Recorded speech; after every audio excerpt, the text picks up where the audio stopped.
오늘은 전대미문의 사건이라는 제목으로 말씀을 나누겠습니다.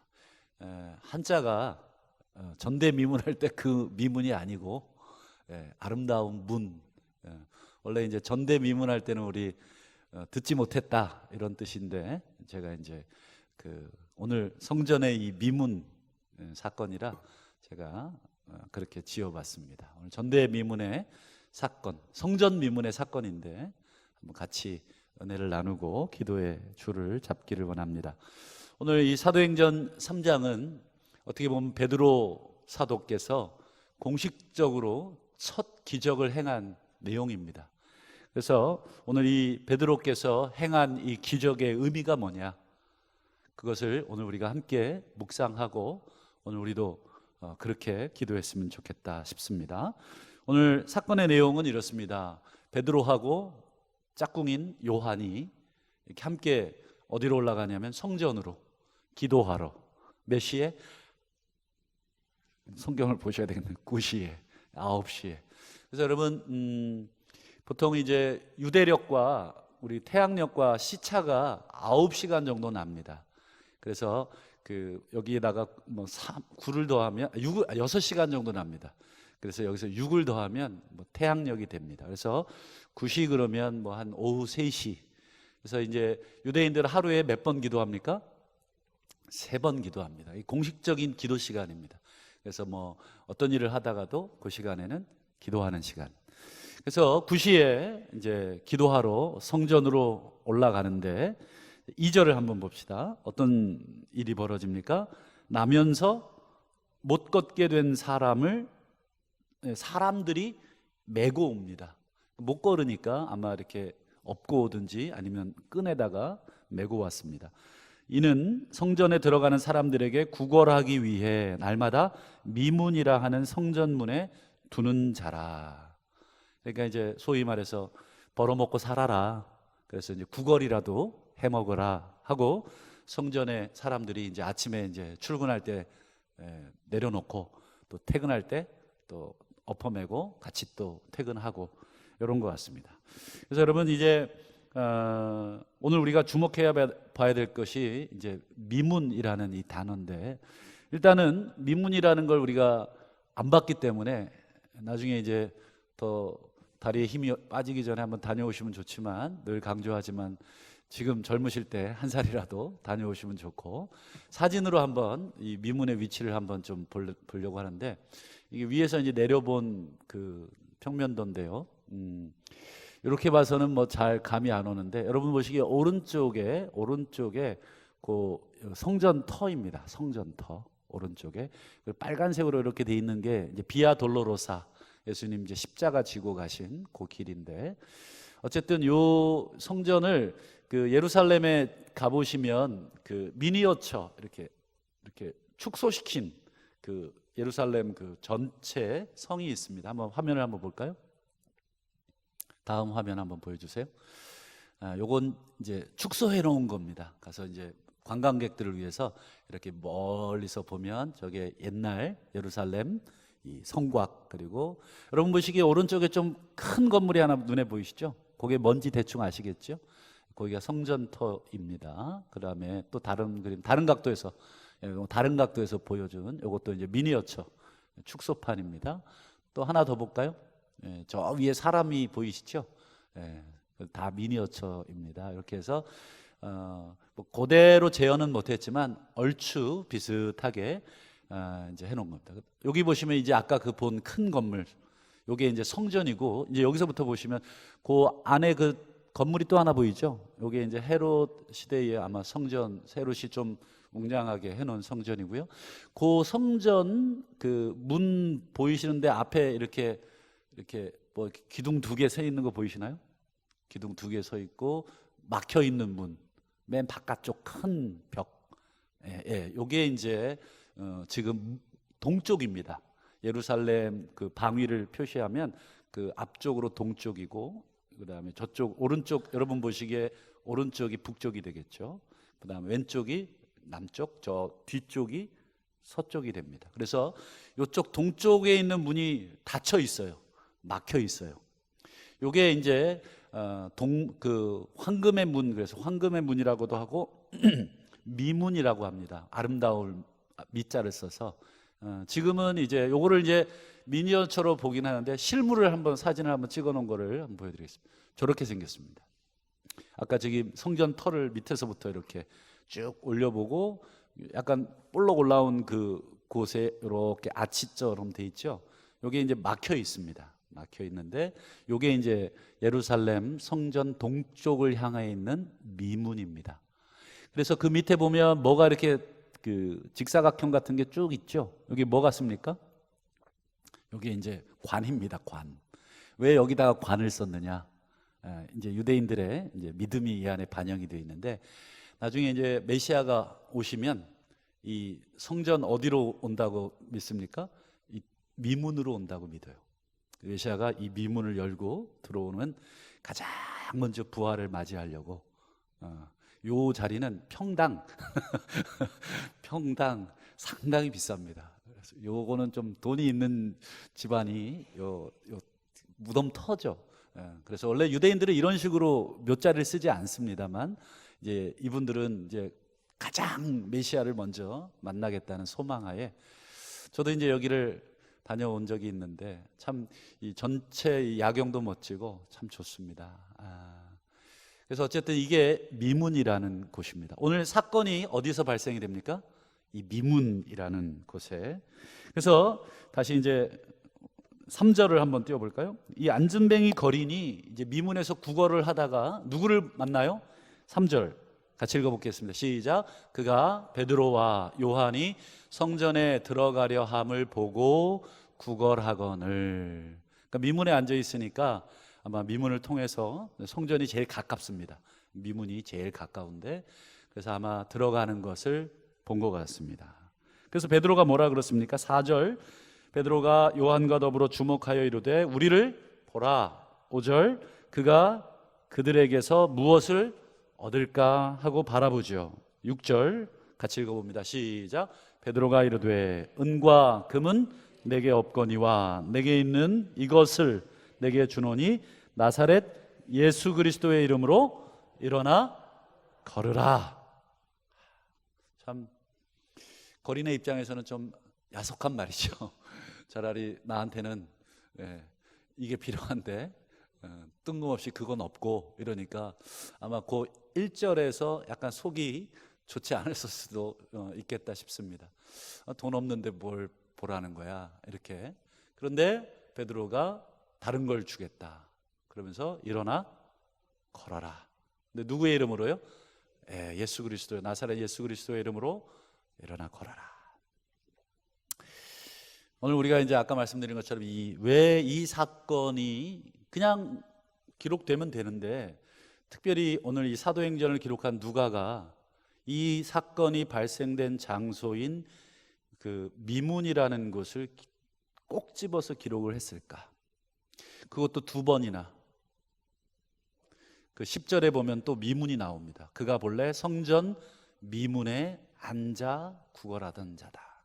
그러니까 미문이라는 것을 이 2번씩이나 지금 누가는 기록을 해주면서 이 사건이 어디서 일어났다는 거예요? 미문이라는 곳에서 일어났다. 그러니까 독자들로 하여금 이 미문에 대한 의미, 늘 말씀드리지만 한국 사람들은 이 미문이 어떤 문인지를 사실 체감하기가 어렵습니다. 어떤 이들의 어떤 신앙적인 어떤 그 종교적인 어떤 생각이나 관념이 뭐가 있는지를 모르기 때문에. 그러나 유대인들에게 있어서 이 미문은 완전 다른 문입니다. 우리 지난번에 남대문이 한번 홀라당 불탔죠. 저희 집에서 바로 보입니다. 남대문이. 서울에 살 때 저희 집에서 남대문이 바로 보이는데 제 가슴이 쓰라리더라고요. 저랑 전혀 상관없는 문이긴 한데 우리나라 국보 1호 아닙니까? 맞죠? 그 오랜 역사를 가진 분이 그 어떤 취객이죠. 정말 너무 가슴이 확 무너지면서 복원을 해놨는데도 남대문을 이렇게 지나갈 때마다 저 문이 아닌데 라는 생각과, 그러니까 남대문은 우리 민족에게 그 드는 느낌이 같이 오랜 세월을 같이 했기 때문에. 근데 외국인들이 그 문을 보는 거하고 우리가 보는 거하고는 완전 다릅니다. 여러분, 유대인들이 오늘 이 미문 보는 느낌은 어땠을까? 한번 그것을 이해하기 위해서는 구약의 성경 하나를 봐야 되는데, 오늘 에스겔서를 좀 이제 볼 건데, 여러분 에스겔서를 이해를 하셔야 됩니다. 여러분, 선지자를 크게 세 등분할 수 있어요. 그게 뭐냐면 이스라엘의 역사를 포로 시절을 기준으로, 우리도 왜 뭐 이렇게 일제 시대를 기준으로 일제 시대 이전과 이후로 나눌 수 있듯이 이스라엘 민족도 포로를 기준으로 포로 전과 포로 중과 포로 후로 나눌 수 있습니다. 그래서 포로 전에 활동했던 선지자들이 있겠죠. 그 다음에 포로 중간에 활동했던 선지자도 있겠고, 포로 후에 활동했던 선지자도 있겠죠. 그러면 머리 나쁜 친구들은 많은 것부터 외워요. 그럼 많은 것부터 외우면 안 되고 적은 것부터, 그리고 많은 건 나머지. 그래서 제일 적은 숫자가 포로 중간에 활동했던 선지자 딱 둘이에요. 네, 지금 말씀하고 있는 그분들입니다. 다니엘과 에스겔. 네. 그래서 어떻게 외웠냐면 앞에 다자, 다니엘의 다자하고 에스겔의 겔자. 그래서 다겔, 한 번 더 겔, 다겔겔. 이제 이해하셨어요? 다겔겔겔. 그 포로 중간이니까 얼마나 힘들어요. 그러니까 다 겔겔거린다, 이렇게 외우시면 다니엘과 에스겔은 포로 때 활동했던 선지자구나. 그래서 다니엘서를 읽으면, 또 에스겔서를 읽으면 배경이 어떤 배경이에요? 포로 중간에 활동했다 하는 배경. 그 다음에 해방이 됐어요. 해방 이후에 활동했던 선지자들도 있겠죠. 3명.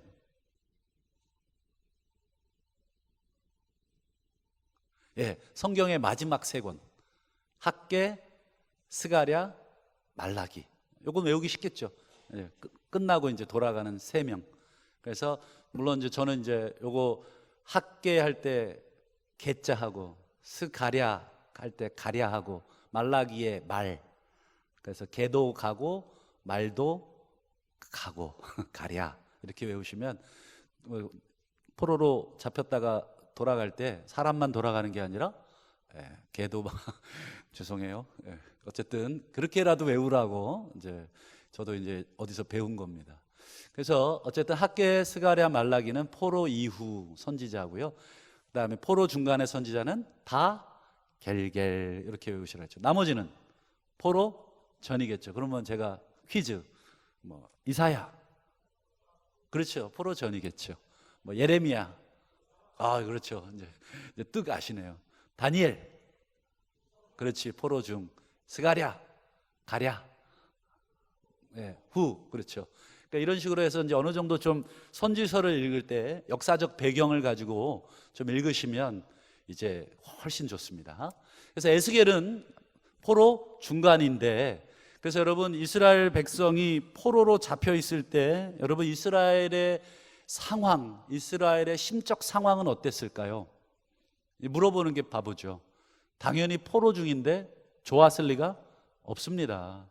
괴롭고 힘들고 절망스럽고 낙심되고 하는 게 포로기의 상황입니다. 이런 시절에 하나님이 에스겔에게 나타나서 여러 환상을 보여줬는데 대표적으로 에스겔에 큰 2가지 환상을 보여주십니다. 그 첫 번째가 여러분 에스겔 37장에 나오는 소위 무슨 환상입니까? 그렇죠, 마른 뼈가 살아나는 환상. 왜 이 환상을 보여줬겠습니까? 지금 이 마른 뼈가 누구를 상징하는 거예요? 그렇죠, 이스라엘 백성들. 지금 하나님께 범죄하여 언약을 지키지 못해 포로로 잡혀와 있는 이 이스라엘의 영적 상황을 마른 뼈에 지금 하나님이 비유해서 보여주신 거예요. 근데 이 마른 뼈가 어떻게 됩니까? 살아나겠다. 에스겔이 사실은 믿기가 어렵죠. 이 완전 말라가지고 소망이라고는 하나도 없어 보이는 이 뼈다구들이 살아난다니. 근데 결국은 어떻게 돼요? 살아나죠. 그게 에스겔 골짜기의 마른 뼈 환상입니다. 그러니까 다시 한번 하나님이 포로로 잡혀갔던 이스라엘 민족을 살려내시겠다고 하는 원대한 환상이고요. 그 다음 에스겔서의 또 하나 중요한 환상이 뭐냐면 43장에 나오는 성전 환상입니다. 여러분 이제 에스겔서를 이제 딱 읽으실 때 이 두 개의 환상을 꼭 붙들고 계시면 에스겔서가 중요한 메시지를 가지고 있다는 걸 알게 됩니다. 그러면 오늘 두 환상 중에 앞에 마른 뼈 환상은 제껴놓고 두 번째 환상, 이 성전에 관련된 환상을 좀 보여드리겠습니다. 우리 에스겔 43장 1절을 한번 화면으로 보여주시죠. 예. 자, 그 후에 그가, 여기서 이제 그가 이제 천사를 말하는데, 그가 나를 데리고 문에 이릅니다. 어디 문에 이르냐면 곧 동쪽을 향한 문이다. 지금 여기 에스겔 43장은 지금 지리적 배경이 어디냐면 성전 안입니다. 아까 성전 제가 사진 보여드렸는데, 성전에서 오른쪽 동쪽을 향하는 문, 아까 무슨 문이었어요? 그렇죠. 잘 염두에 두시면 돼요. 자, 그 동쪽을 향한 문에 데리고 이른데 2절 볼까요? 43장 2절. 이스라엘 하나님의 영광이, 자, 뭐가요? 하나님의 영광이 어디서부터 와요? 동쪽에서부터 와요. 그리고 하나님의 음성이 많은 물소리 같이 막 팍팍팍 소리를 내면서 하나님의 영광이 오른쪽에서 동쪽에서 문으로부터 들어옵니다. 그 다음 43장 4절도 한번 볼까요? 또 여호와의 영광이 동문을 통하여 성전으로 쫙 들어갑니다. 자, 여기는 계속 동쪽이라고 이렇게 돼 있어서 우리가 어떤 문인지를 모르지만 아까 말씀드린 그 성전 그림에 성전에서 오른쪽에 있는 문이 무슨 문이라고요? 미문. 그 이름이 미문입니다. 성전 오른쪽. 여러분 에스겔 43장에 에스겔에게 보여준 하나님의 환상의 의미가 뭘까요? 성전에 하나님의 영광이 다시 들어오는 거죠. 근데 어떤 문으로 들어와요? 동쪽 문으로. 여러분 지금 에스겔, 아까 포로 상황에 에스겔서를 말씀드렸는데, 여러분 하나님의 영광이 지금 이스라엘과 함께 떠나버렸어요. 포로로 이스라엘을 보내는 순간 하나님이 영광이, 그 성전에 계셔야 될 하나님의 영광이 떠나보내셨어요. 성전은 사실은 껍데기만 남아있는 거예요. 아무 의미가 없어요. 여러분 성전되는 중요한 이유가 뭐죠? 여기다 금을 막 쫙 바르면 성전이 성전되나요? 그렇죠. 성전이 가장 성전되는 중요한 이유는 거기에 하나님이 거하시는 것이 성전입니다. 초막이라도 하나님이 거하시면 그곳이 성막이 되는 것입니다. 광야 시절에 이스라엘 백성이 성전이 어디 있었습니까? 그냥 텐트, 천막 쳐놓고 하나님 모시지 않았습니까? 그러나 거기에 하나님의 영이 계실 때 거기에 놀라운 영광이 있는 거예요. 삐까뻔쩍한 건물에 계신 게 아니고 하나님이 계신 곳이 성전인 것입니다. 여러분 에덴 동산에서 아담과 하와가 범죄했을 때 여러분 어디로 쫓겨납니까? 성경에 나오나요? 어디로 쫓겨나는지? 나옵니다. 어디로 쫓겨나요? 에덴 동편으로 쫓겨납니다. 아시겠어요? 에덴 동편. 성경을 가서 다시 한번 확인해 보시면 됩니다. 하나님이 그 사람을 에덴 동쪽으로 쫓아내 버려요. 여러분 에덴 동산은 모든 학자들이 다 동의하는 게 한 가지가 있습니다. 그게 뭐냐면 에덴 동산은 최초의 하나님의 성전이다. 최초의 하나님의 성전에 인류가 범죄하자 하나님이 어떻게 하십니까? 동쪽으로 쫓아버리시죠. 성전의 동쪽으로 나가는 것입니다. 인간이 성전의 동쪽으로 나가는 그런 일이 벌어집니다. 그리고 여러분 이스라엘 백성들이 범죄했을 때 하나님이 어느 나라로, 어디 쪽에 있는 나라로 쫓아내십니까? 그렇죠. 이스라엘 동쪽에 있는 나라, 그게 페르시아입니다. 다 동방에서 온 박사들도 다 똑같습니다. 동방 박사들이 예루살렘을 중심으로 동쪽에 있기 때문에 동쪽으로 가서 오는 것입니다.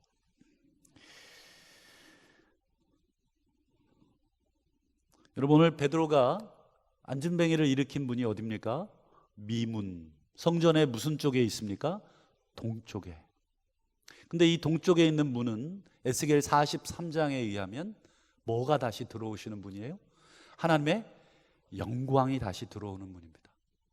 하나님의 영광, 하나님의 성령, 성전의 주인이신 하나님의 영이 들어오는 문이 이 동쪽 문 미문입니다. 그러니까 오늘 베드로가 미문에서 여러분 안진뱅이를 고친 사건은, 여러분 앞에 베드로 그 사건 이전에 사도행전 3장인데 사도행전 2장의 사건과 함께 우리가 해석을 해야 합니다. 여러분 사도행전 2장의 사건이 여러분 유명한 오순대 아니요, 오순대가 아니라 오순절 사건입니다. 오순절에 무슨 일이 벌어집니까? 성령이 집단적으로 내려옵니다.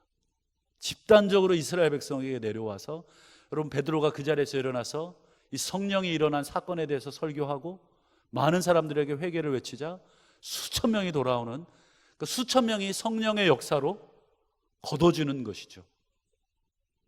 여러분 그게 딱 2장입니다. 2장 전체가 베드로가 성령에 대해서 엄청난 설교를 합니다. 성령이 강림하셨고 그 성령 강림의 이유가 뭐고 그것이 구약에 어떻게 예언이 되어 있고 마지막 때에 하나님의 구원 역사가 누구를 통해서? 성령을 통해서 엄청나게 일어난다. 여러분 성령이 다시 우리 가운데 오셨다면 누가 우리 가운데 오신 것입니까? 하나님이 우리 가운데 오신 것이고, 더 나아가서 하나님의 영광이 오신 사건이 바로 오순절 성령 강림입니다. 그러니까 베드로가 안진뱅이를 일으킨 것은 여러분 전적으로 베드로의 개인의 경건이나 개인의 능력입니까? 그렇지 않습니다.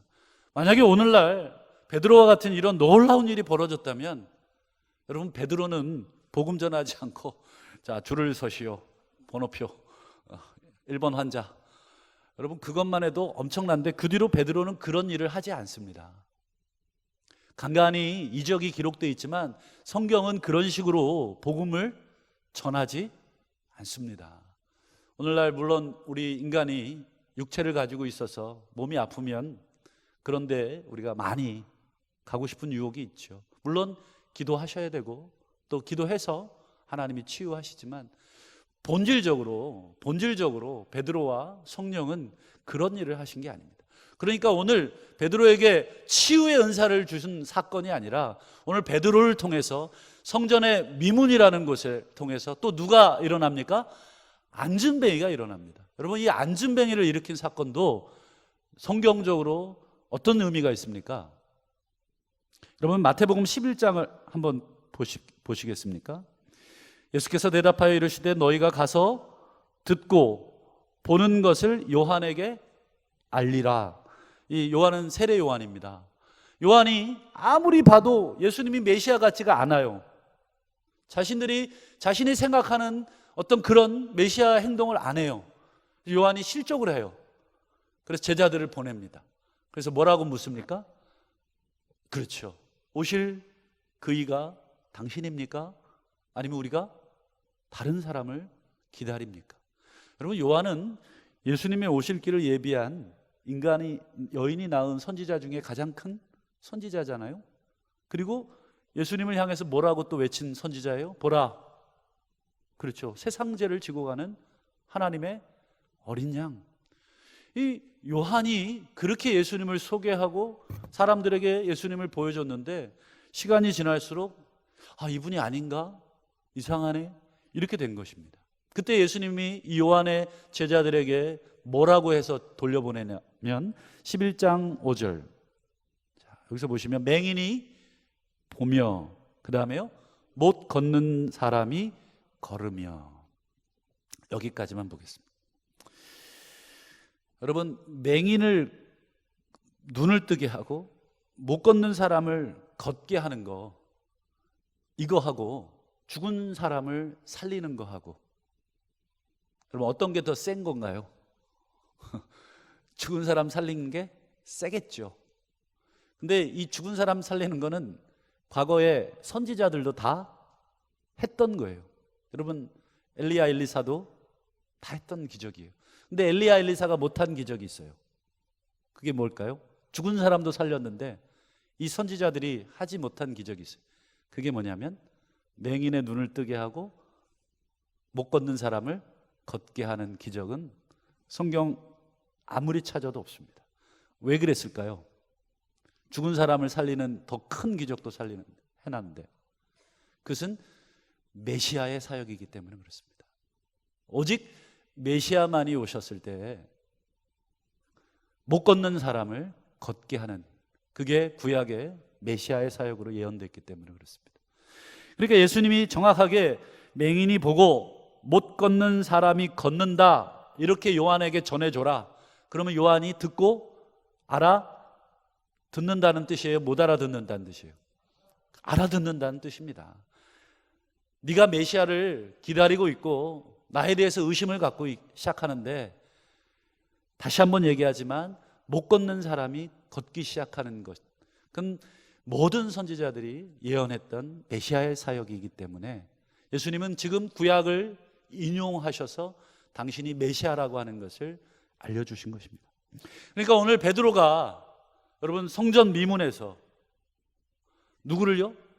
안진뱅이를 일으킨 것. 여러분 이 두 가지 미문과 안진뱅이 이 두 가지는 전부 다 구약과 연관된 굉장히 중요한 사건인 것입니다. 그저 베드로에게 역시 베드로 기도 많이 하시더니 역시 하나님이 능력을 이빠이 주셔서 아니다. 능력을 가득 주셔서 능력을 왕창 주셔서 역시 우리도 베드로처럼 이렇게 능력 받자. 물론 받으셔야죠. 그러나 오늘 이 사건은 베드로 한 사람의 능력을 부각시키는 사건이 아니라 무슨 시대가 됐다는 거예요. 성령이 미문을 통해서 에스겔 43장의 그 놀라운 역사가 지금 사도행전 2장과 맞물려서 성령이 모든 사람에게 강림하고 그리고 그 베드로를 통해서 성전 미문 마지막 때에 하나님의 영광이 들어올 그 문 그리고 메시아가 다시 오실 때 그 문이 활짝 열린다고 하는 유대인들의 믿음이 있는 그 문 앞에서 누가 일어나요? 메시아만이 일으킬 수 있는 안진뱅이가 베드로를 통해서. 그럼 베드로가 메시아입니까? 아니죠. 베드로를 통해서입니다. 그러니까 성령께서 사실은 베드로를 도구로 사용하신 것 뿐인 것입니다.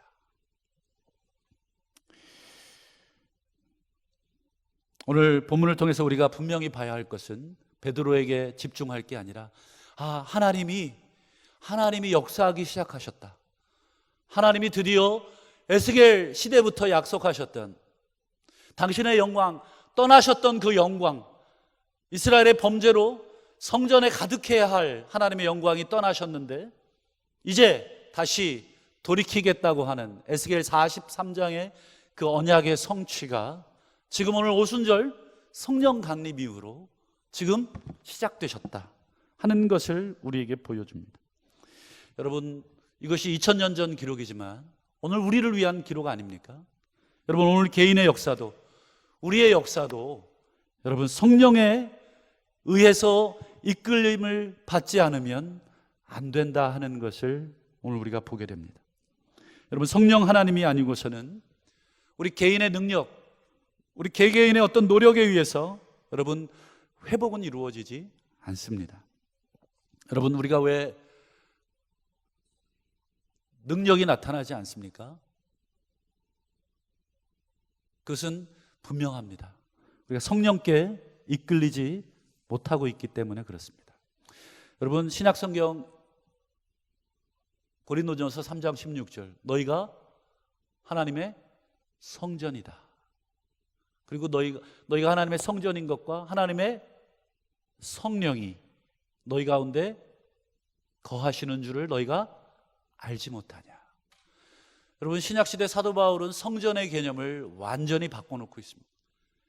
건물로서의 성전이 아니라 우리 개개인이 예수 그리스도를 주로 고백하면 우리가 성전이고, 그 안에 누가 계시는 것입니까? 성령이 계신다. 여러분, 성령이 계시면 하나님의 영광, 그리고 하나님의 회복이 시작되는 것입니다.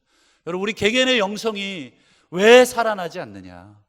왜 우리 개개인이 왜 이렇게 살아나지 않느냐? 세상 앞에 왜 우리가 이렇게 회복되지 않느냐? 그것은 하나님의 성령이 아직 우리 가운데 가득하지 않기 때문입니다. 우리가 예수를 믿었지만, 여러분, 예수를 믿고 정말 우리 성령이 우리 가운데 강하게 내주하는 것, 여러분, 그걸 끊임없이 사도 바울은 우리에게 이렇게 명령합니다. 갈라디아서 5장에 보면 너희는 성령을 따라 살아라. 여러분, 바울이 우리의 인생을 뭐에 이끌리라고? 성령에 이끌리라고. 바울은 이 모든 것을 다 꿰뚫고 있는 대신학자입니다. 성령이 마지막 시절에 어떻게 우리에게 역사하시는지, 또 에베소서 5장에도 보면 너희가 성령으로 충만함을 받으라. 빌립보서 3장에 하나님의 성령으로 봉사해라. 에베소서 6장에 항상 성령 안에서 기도해라. 데살로니가 전서 5장에 성령을 소멸하지 마라. 여러분, 우리가 삶을 살든 봉사를 하든 기도를 하든 전부 다 그 중심에 뭐가 있어야 합니까? 성령이 있어야 합니다. 그러므로 우리가 성령께 날마다 물어보시는 작업이 먼저 있어야 합니다. 여러분, 우리가 어떻게 성령 충만할 수 있고 어떻게 성령을 따라 행할 수 있습니까? 어떻게 하면 성령의 뜻을 깨달을 수 있습니까? 간혹 우리 성도님들 가운데 그렇게 질문하시는 분들이 있지 않습니까? 성령의 뜻을 모르겠어요. 성령을 따라 살고 싶은데 성령의 뜻을 모르겠어요.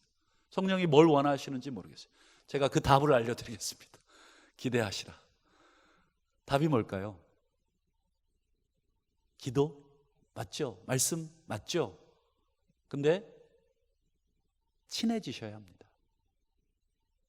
친해진다는 말의 의미를 아실 겁니다. 여러분, 한 30년 이상 사신 부부들 계시죠? 손 들어보시죠. 네. 눈빛만 봐도 알 수 있잖아. 무슨 노래 가사 같은데. 아내나 남편의 표정만 봐도 알 수 있죠. 30년을 같이 한 집에서 살았는데, 그렇죠? 등짝만 봐도 알지 않습니까? 화가 났는지, 기분이 좋은지. 반찬만 봐도 알 수 있지 않습니까? 저녁 굶고 오신 분들도 계신 것 같은데. 친해지면, 그렇죠? 시간을 많이 보내야 친해집니다. 여러분, 친한 친구 사이에 시시콜콜하게 내 상황 다 얘기하시나요? 그렇지 않죠. 딱 보면 알죠. 안 친하면 어떻게 됩니까? 그렇죠. 말을 많이 해줘야 돼요. 나 이런 사람이고, 나 지금 이렇고. 여러분, 안 친할수록 말이 많고, 친할수록, 그렇죠, 말이 적어지죠. 그래서 눈으로도 말하고 마음으로도 말하고. 그래서 그냥 뜬금없이 전화해서 생각나 전화했어, 별일 없지? 그러고 끊기도 하고. 여러분, 성령을 따라 행하는 방법은 성령과 친해지시는 겁니다. 성령과 친해지는 방법은 시간밖에 없습니다. 시간. 그저 한 번 기도했다고, 그저 한 번 성경 읽었다고, 그저 한 번 내가 어떤 체험을 했다고, 여러분, 그거 가지고는 친해지지가 않습니다. 시작인 거죠. 저도 이제 우리 성도님들하고 이제 좀 친해지려면 한 20-30년 걸릴 것 같아요. 20-30년 지나면 그냥 알겠죠. 아마 우리 성도님들도 그러신 분들이 많겠다 생각을 합니다. 뭐 1년, 한 달 그래가지고 어떻게 알겠습니까? 여러분, 우리 성령 하나님과 친하신가? 한번 우리 자신에게, 성령님, 제가 당신과 친한가요? 성령님이 뭐라고 대답하시는지. 글쎄, 이러면 조금 더 시간을 보내시기를 축복합니다. 여러분, 우리 오늘 이 밤에 우리가 성령과 왜 안 친했는가, 왜 우리의 삶에 정말 하나님의 영광이 없는가, 다시 한번 우리가 좀 생각해 봤으면 좋겠습니다. 광야 40년 불기둥과 구름기둥으로 인도하셨던 하나님이 오늘 이 시대에는 우리가 성령을 통해서 인도하십니다. 여러분, 성령과 끊임없이 대화하시고 성령과 끊임없이 질문하시고, 때로는 질문하지 않아도 성령 하나님의 마음을 그냥 알아버리실 겁니다. 주님, 이렇게 하길 원하시는 거 알아요. 이런 말이 나오십니다. 오늘 이 밤에 오늘 성전 미문에서 이 두 사건, 성령께서 드디어 역사하기 시작하셔서 베드로를 통해 지금 메시아의 그 사건들이 일어나는 것을 우리가 사도행전 기록을 통해 보았습니다. 이것은 과거의 기록일 뿐 아니라 오늘 현재 우리의 기록이기도 하셔야 합니다. 오늘 이 밤에 이 자리가 성전 미문의 자리가 되기를 축복합니다. 오늘 성령께서 오늘 우리 심령에 다 들어오시기를, 마음의 동쪽 문을 여시고 성령께서 들어오시도록, 그래서 주님과 내가 영원히 동행하는 삶이 될 수 있도록 오늘 이 밤에 기도하시기를 축복합니다. 우리 이 시간 찬양 하나 하고 우리 기도합시다. 이 땅에 동과서 남바부, 우리 말씀 생각하시면서 한번 기도하겠습니다.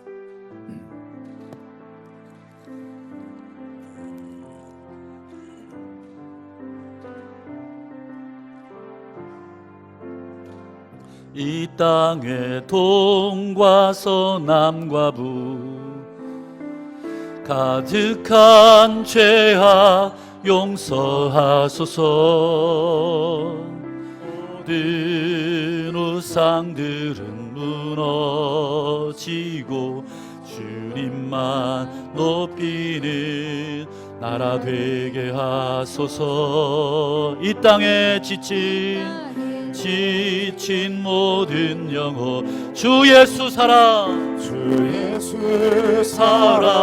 알게 하소서. 저들의 아픔과 눈물 주님의 보혈 이 땅 지하소서. 성령의 새바람 성령의 새바람 이 땅에 불어오소서. 주의 영 그 생기로 우리를 다시 살리사 이 땅에 하나님의 영광과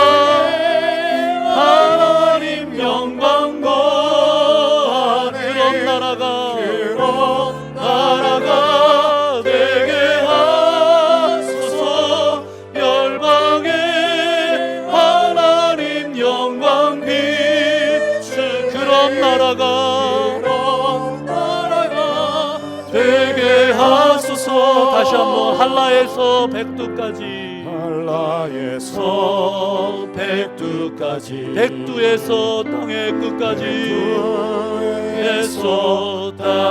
끝까지 주님 오실 길을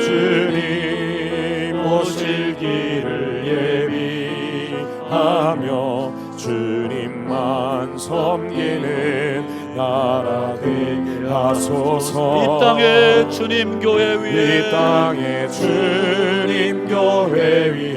하늘의 생기를 부어주소서. 열방을 치유하는 주님의 군대를 일으켜 주소서. 성령의 새바람 이 땅에 불어오소서. 주의 영 그 생기로 우리를 다시 살리사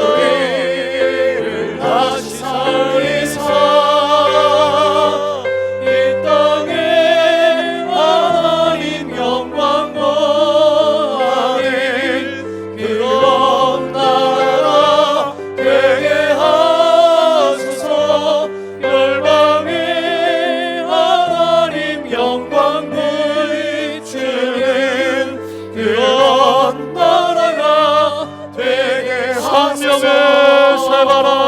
새바람 성령의 새바람 이 땅에 불어오소서 예 불어오소서 아버지 주의 영 그 생기로 주의 영 그 생기로 우리를 살려 주시옵소서 사시사리사 아버지 이 땅에 하나님의 영광이 가득하게 하여 주시옵소서 하나님 그런 나라가 되게 주시옵소서 아멘 열방의 하나님의 영광이 비추는 그런 나라가 되게 해 주시옵소서 아멘 우리 두 손 높이 들고 다시 한번 성령의 새바람 성령의 새바람 이 땅에 불어오소서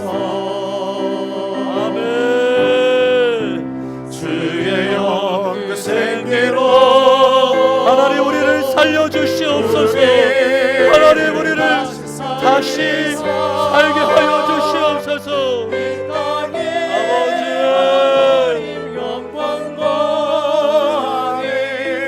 그런 교회가 되게 하소서 열방의 하나님 영광 그런 나라가 되게 해 주시옵소서 아버지 이 시간 우리 한번 기도합시다.